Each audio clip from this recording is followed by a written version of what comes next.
Eder. Mech.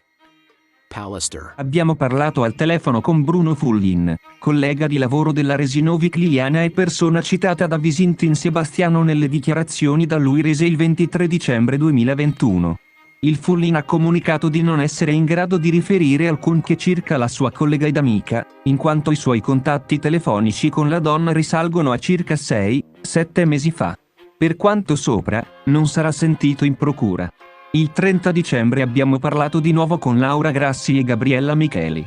Le due donne hanno posto la loro attenzione sul fatto che, a dire delle stesse, Sebastiano Visintin negasse di essere a conoscenza della circostanza che la moglie Liliana si recasse da un amico, a lui sconosciuto, per stirare le camicie. La Micheli ha affermato che l'amica Laura le aveva comunicato che tempo addietro aveva assistito ad un piccolo diverbio fra Sebastiano e Liliana, nel corso del quale quest'ultima diceva al marito di non trovare nulla di strano nell'andare a stirare le camicie ad un suo vecchio amico, aggiungendo che era un amico dei tempi delle corse. Senza nominarne il nome, il Visintin in quel frangente era rimasto contrariato.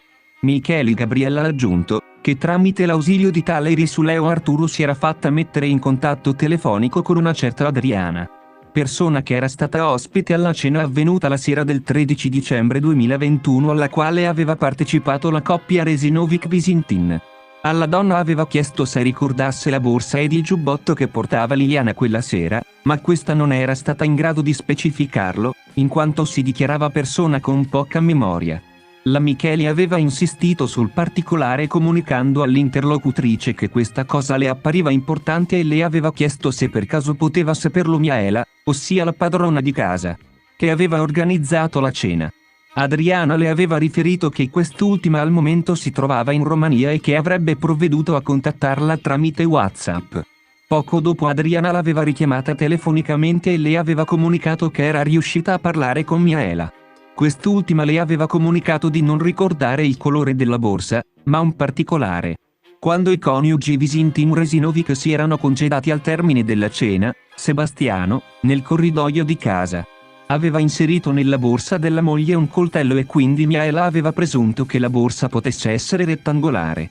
In merito a questo particolare la Micheli ha dichiarato di averne parlato col Visintin avendogli fatto rilevare di aver saputo che alla cena del 13 dicembre lui aveva messo un coltello nella borsa di Liliana e gli aveva chiesto dove fosse finito quel coltello. L'uomo, come di consueto, non le aveva risposto. Si fa presente che tra i contatti di Liliana risulta esserci un tale Walter Marino che però, contattato, risulta essere tutt'altra persona, ovvero un certo Franco, il marito di Marina. Franco dice di non sapere nulla per cui non verrà sentito. Abbiamo parlato delle strane connessioni tra la Sicilia Mazzara del Vallo e Trieste. Sappiamo che le indagini verranno avviate abbastanza bene, direi anche tra l'altro da Sfameni, che era lo stesso che si occupò nei primi periodi della scomparsa di Denis Pipitone. Dopo neanche un mese lui verrà trasferito a Catania e da Catania a Sebastiano arriverà la strana telefonata da una lavanderia che però noi troveremo sempre chiusa e poi adesso addirittura è fallita completamente. Non finiscono qua le coincidenze, perché a Sebastiano la notte prima del ritrovamento arriva la chiamata da Palermo di un ragazzo che dice di aver sbagliato numero dopo aver visto una trasmissione delle Iene, dirà di aver visto un video delle Iene su YouTube, ma noi sappiamo bene che i video delle Iene non sono su YouTube.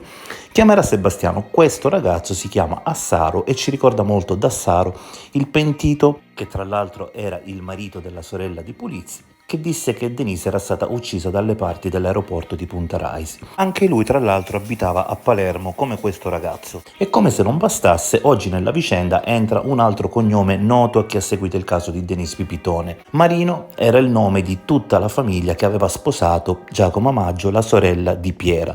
E c'è anche un Marino che testimoniò che Denis quella mattina finì a bordo di un'auto. Quindi Marino testimonia Denise sull'auto, poi abbiamo Dassaro che dice che Denise è stata uccisa a Palermo e tutti questi rientrano nei cognomi che fanno parte in qualche modo della vicenda di Liliana Resinovic. Ehi, non dimenticare di iscriverti a questo canale.